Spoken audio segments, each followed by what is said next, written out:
Trese episode 4. So we start off with another Ramona flashback, but this one she's dead. She has a sword stuck through her chest. Captain Guerrero shows up and kind of sadly looks at the body.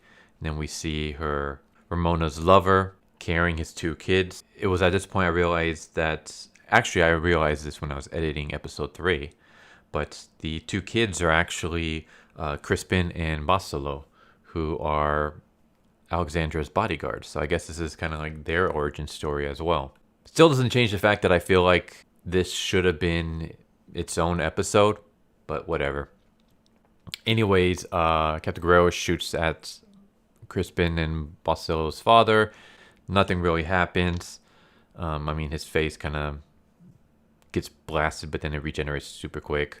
Then child Alexandra shows up, and she summons Santelmo, the fire demon, and he kind of slows the demon down for a bit, but that's it. And then he pulls out his sword and he pulls out his spear and he stabs something, and we just see blood and a little medallion break and fall. And it turns out that it's Antoine. Antoine was invisible and he was trying to sneak up on this guy, and Antoine just gets stabbed right through the stomach. And he reveals that he had put a ruin around this guy, but this guy's like laughing, like, this ruin isn't going to do anything. It's not going to protect you. It's not going to stop me.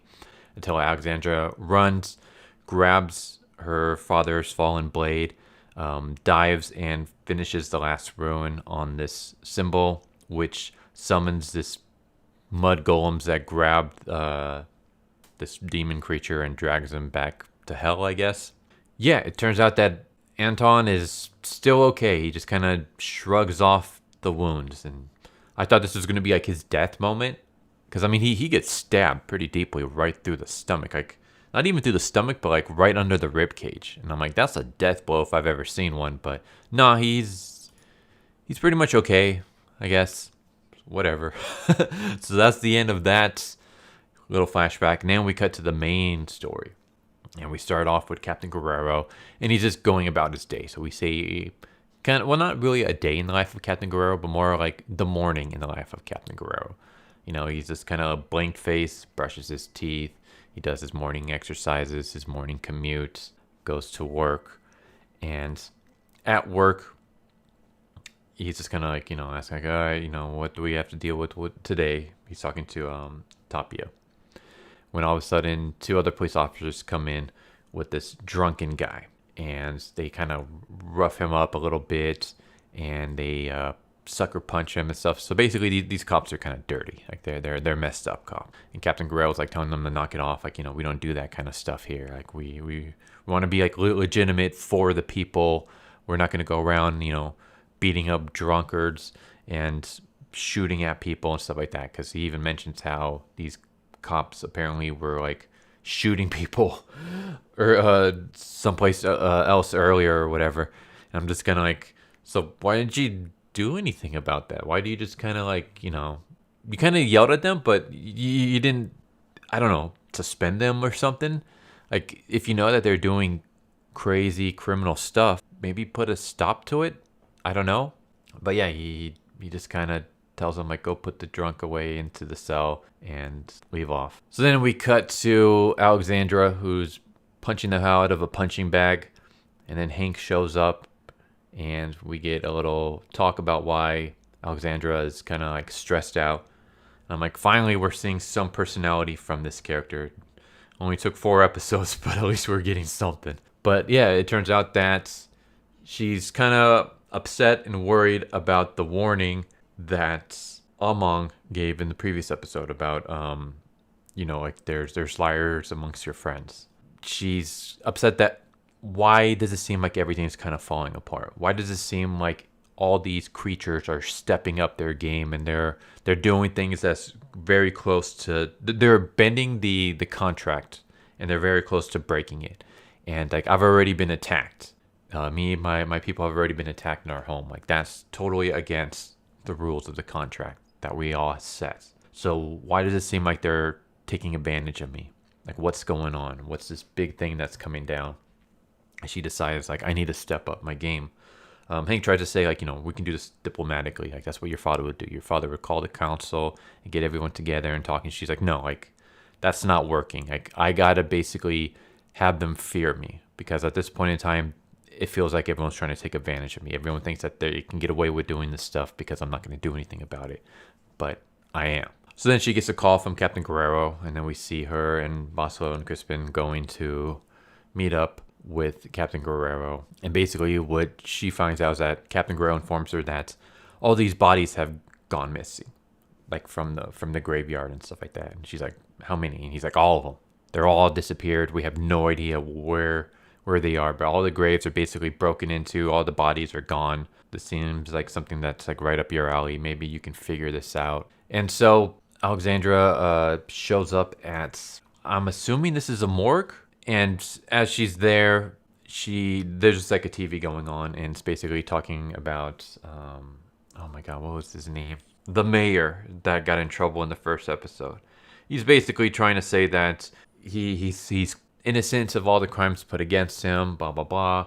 And that's going to kind of be the subplot in the background that's going to play a part later on. But anyways, Alexandra puts this bottle cap and she writes this little symbol on it, and then she does this spell. And it's kind of this neat little trick where she has a string attached to the cap and then another string attached to her finger, and she kind of lets the thing guide her to where she needs to be. Meanwhile, Hank is talking to Nuno and asking him, like, what's going on? Alexandra seems to be upset about this thing. What do you know? And basically Nuno kind of explains that something big is going down.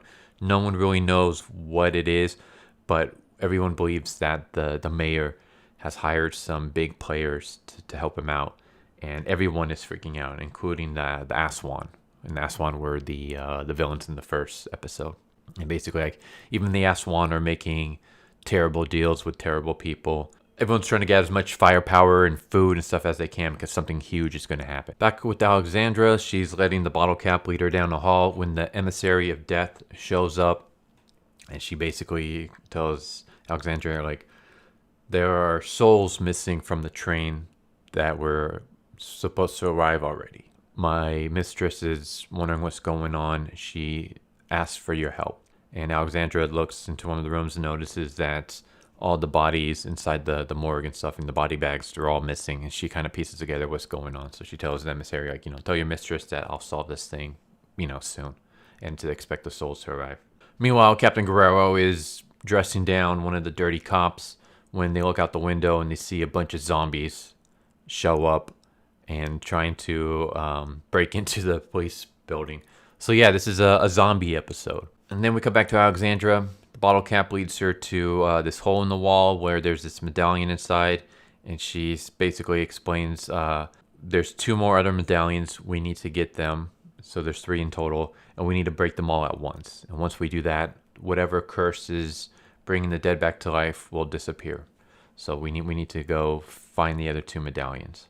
Meanwhile, Captain Guerrero is still shooting at the zombies. They're trying to basically barricade the place so that they can keep all the rest of the people that are inside the police station safe.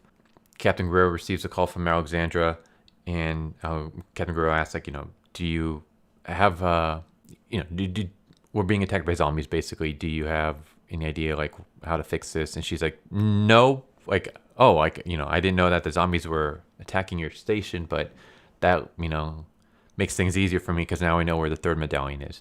Meanwhile, the 2nd medallion is in the graveyard. So we have a scene where her in the graveyard and they're just mowing down zombies.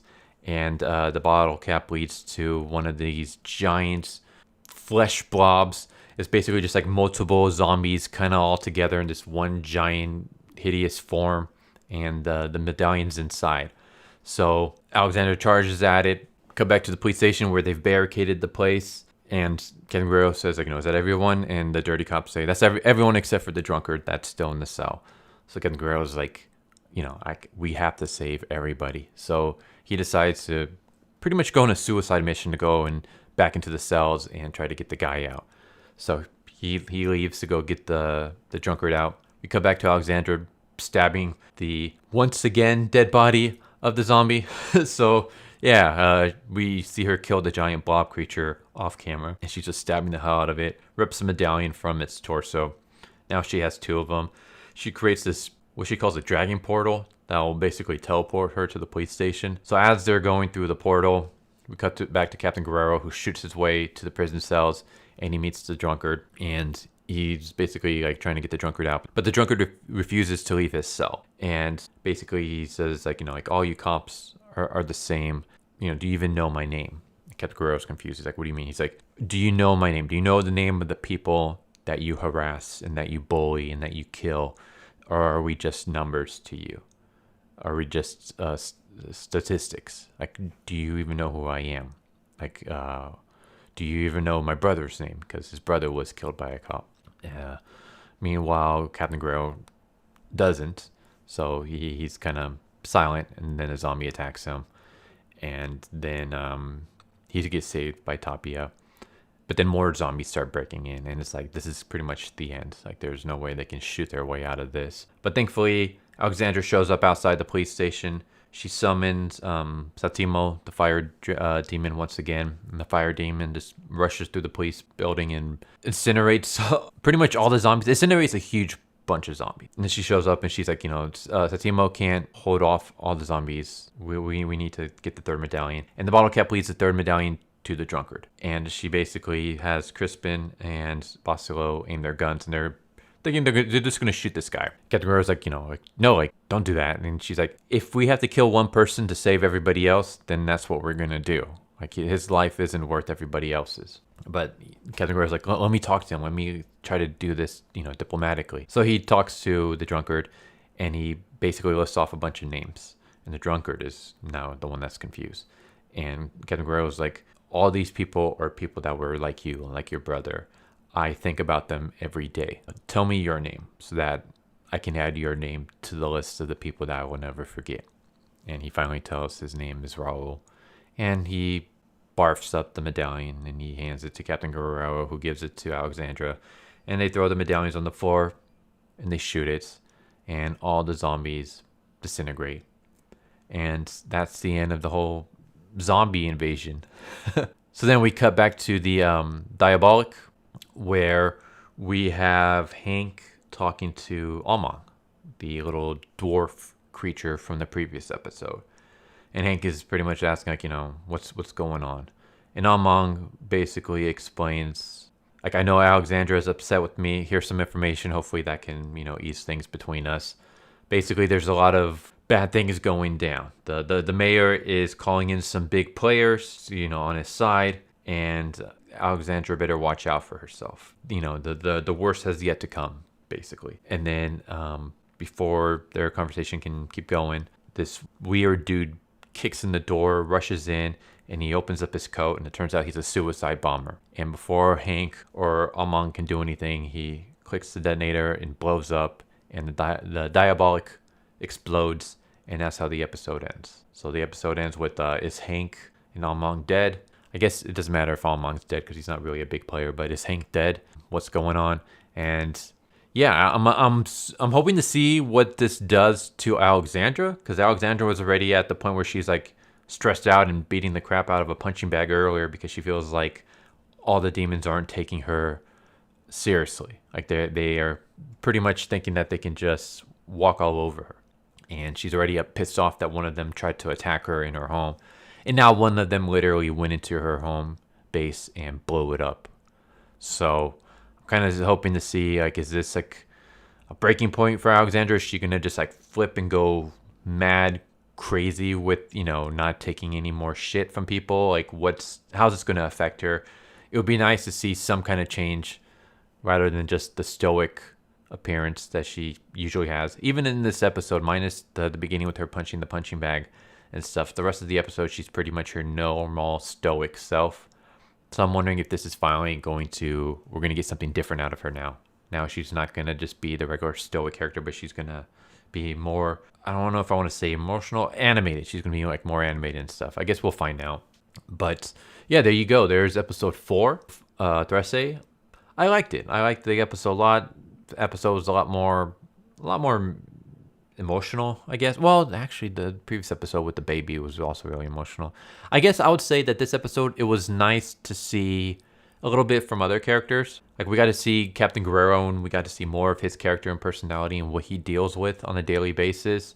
And Alexandra also got to, play a bigger part than she did in the previous episode. In the previous episode, she kind of felt more like an observer. Like, she was kind of like Clint Eastwood's character in For a Few Dollars More, where like they're there and he gets the top billing, but he's kind of more of like a background character in his own movie. Like the other two, like Lee Van Cleef and I forgot the name of the villain, but the villain's name, like they were like the bigger players that all the story like revolved around, and that's what Alexandra felt like in the previous episode. But in this one, she actually, it's pretty much half the story is with Guerrero, and the other half of the story for this episode was following Alexandra. So that was nice.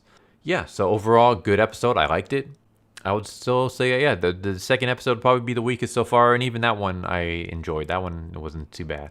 But yeah, another good episode. We only got 2 more left, and I'm interested to see where this is going. Hope you guys enjoyed the video. Tell me what you guys think. Have you guys been watching this? Do you guys enjoy it so far? If so, and if you haven't, I don't know, I'd go check it out if you have Netflix. It's a good series, and it's only 6 episodes. You can binge this in a day if you want. Obviously, I'm not doing that, but I have been enjoying myself. This is one of the few good Netflix originals that I've seen so far that I've actually like enjoyed, and I feel like they've done things right. It's not like I don't know. I haven't read the comic, so I don't know how it is in terms of the comic, but I feel like they're pretty faithful and not completely butchering it. But maybe someone who's read the comic can let me know. But yeah, I have been enjoying the hell out of this series so far. It's pretty good. I'm hoping it gets a second season. At the time of this recording, there has been no news of a second season, but we'll see. Anyways, hope you enjoyed the video. Take care, everyone. Hope to catch you next time. Later.